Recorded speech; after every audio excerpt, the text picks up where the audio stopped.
Hamas has spoken again, and this time the message is loud. No apology, no regret, just a warning.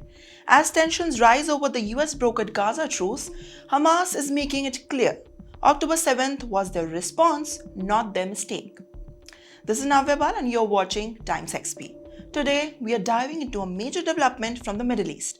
A senior Hamas negotiator has broken his silence, and his words are sparking outrage across Israel and concerns in Washington.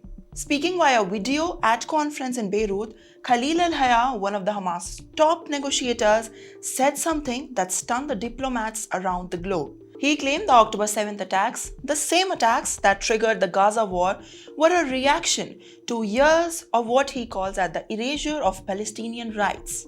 He accused Israel and West to trying silence Palestinian causes and also made no apology for the violence that followed. Now remember, the statement comes at a very sensitive moment. A temporary truce brokered by US is now still hanging by a single thread.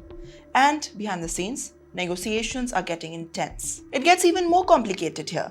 Reports say that around 150 Hamas fighters are trapped inside tunnels in southern Gaza.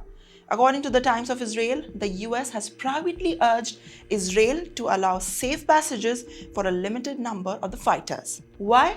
Because if they are wiped out, the entire truce could collapse and the fighting could explode again. In other words, Washington is quietly pushing the restraints, while Israel faces growing pressure not to give Hamas but any lifeline. Hamas's latest message signals that they are not backing down, even under the massive military pressure. It's the message to both Israel and the Arab world that they are seeing themselves as a part of larger struggle, not a group under the siege. But the time is telling, just a mediator that trying to hold a fragile ceasefire together. This speech may push things dangerously close to breaking.